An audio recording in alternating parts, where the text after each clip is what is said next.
Hello, everyone. Oh gosh. Okay, so I'm just gonna be honest with you guys. This is my first live stream, so bear with me here. I'm excited to be here though, but I do have my notes, so I am gonna cheat a little bit. But first off, Raptors win! Yay! So exciting. Represents the 50th win of the season. Now the team can relax. Nick Nurse can play with all his schemes and test things up for the playoffs, because it means that they also clinched the second seed of the East. So very exciting game. They won 108-99. They're now 50-19. Definitely a very exciting win. But let me tell you, so this game definitely started out a little bit looking like the Celtics game. Let's be honest about that. They were 0-6, I believe, to start. And the turnovers, oh my gosh, the turnovers in this game were driving me nuts. 26 turnovers. And on top of that, from three, they were struggling 1 for 9 from three until Kyle Lowry hit that clutch three in the first, I believe it was around the 1 minute or just under the 1 minute mark. So it was very, very nerve-wracking at first when I saw how things were going. But kudos to Nick Nurse, who did he ended up bringing in Matt Thomas, which helped give a spark. Matt Thomas made 2 threes for us. So I thought that was really smart on his part. And then on top of that, then we saw in the second quarter, Fred VanVleet made a big difference. Serge started making baskets. OG started being his clutch, 3-point self, and we were off to the races. So overall, this game was a little bit weird because just the beginning made me feel like, oh my gosh, have we not? Is it a morning game thing? Like, why are we not playing as well? And then another theory I have is that anytime the Raptors play in their throwback jerseys, they just don't play as good. So as soon as I saw the jerseys, I don't know what it is about those jerseys, but as soon as I saw the jerseys, I was like, oh no, because it's just like bad memories for me with that jersey.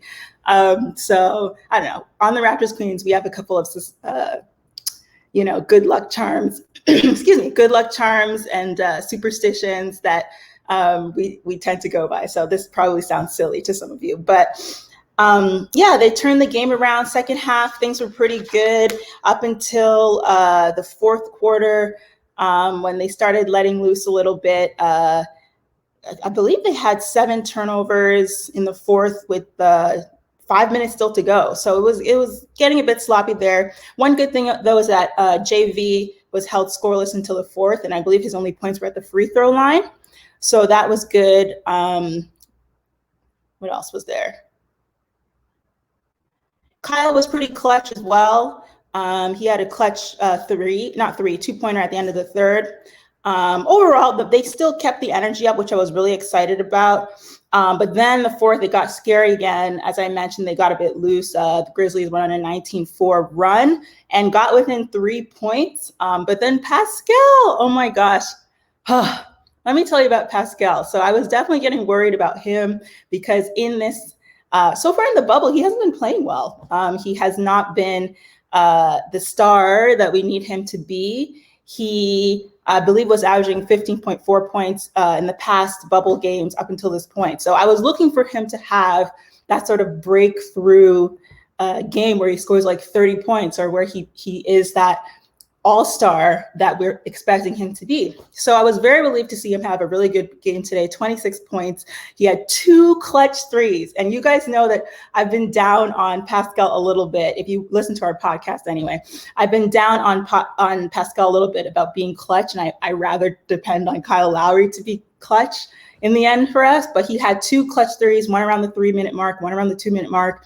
And and then Fred VanVleet with the clutch steal at the end. Fred VanVleet is one of the top stealers in the game in the NBA. So definitely love seeing when he does that. Very crucial for us. And then it was pretty much sealed with the Kyle layup in transition after Fred made that steal. Pretty much sealed the game. So definitely a really, really exciting game. Like I mentioned before, one of the things I was looking for in this game was to see Pascal break out. So I was really excited about that. He ended up finishing with 26 points. Not quite the 30, but still 26 is really good and is exactly the momentum that we need to see from him. Another thing that I was also looking for in this game was to see Terrence Davis come alive a bit more. He has not been playing that well since the bubble. He hasn't been his usual like spark that we need. Of course, as a rookie, he has some bad games like a typical rookie would, but he hasn't really shown us that spark that we saw before the bubble cancellation. I think we saw a little bit of spark in the scrimmage games, but he's off. So that's another thing I was looking for in this game. Another thing that was kind of on my mind in this game, but was one of those don't judge it until we have a couple more games, was just bench production in general. I think we finished with, was it 37 points the bench had today? So one thing I've just been kind of weighing is just the pros and cons of having our 2 point guards start. I know it's something we've been back and forth with just in general as Raptor fans. And, our 2 best guards are Kyle and Fred. So naturally you want your 2 best guards to start, right?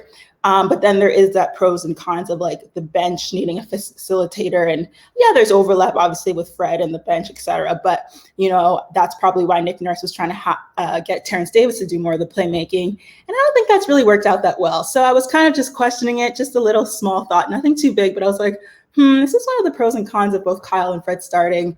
I know we've had the debate about whether Norm should start, et cetera.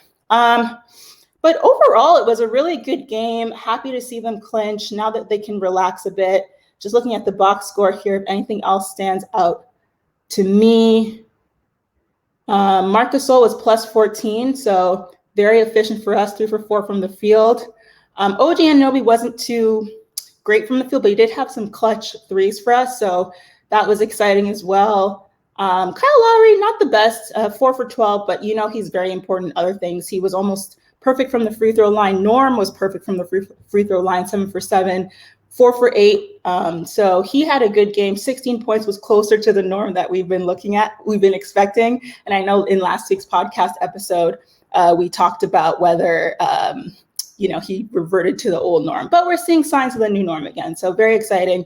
And of course, Serge had a pretty decent game. He was -5, but he was still efficient from 3 and from, he was 5 for 9 from the field. So he still did well for us defensively too. So overall, really happy with this game. I can't wait for the next one, which, to be honest, I'm getting confused with the bubble schedule. I believe even I was looking for Friday's game and the time wasn't even there. So, but anyway, you'll see us in the next post-game show right here on Twitter. I do want to mention also that we do have the Raptor Queens Ball coming up. So make sure you join us for that. So I can't even speak. I always do this in the podcast, but we can edit the pod. But anyway, so we have the Raptor Queens Ball that is coming up, which is a celebration of every round of this bubble. So what that means is the first one is going to be after the seeding games end. And essentially it's a live stream. You guys can call in, talk to us, ask the Raptor Queens questions, just have fun, grab a drink, grab a snack, more of a looser format so you can talk to us and get to know us. Great for people who are social distancing right now. And then we will continue to have the Raptor Queens Ball every single round win. So if we win the first round, which we should, we will have another celebration ball.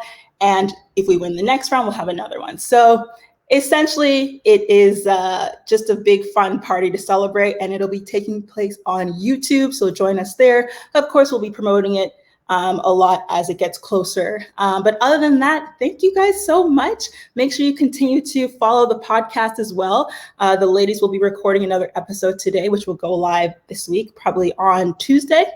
And also, if you want to listen to our past episodes, they are on Spotify, Apple, Google Podcasts, the list goes on, iHeartRadio, the list goes on. So with that being said, take care. Bye.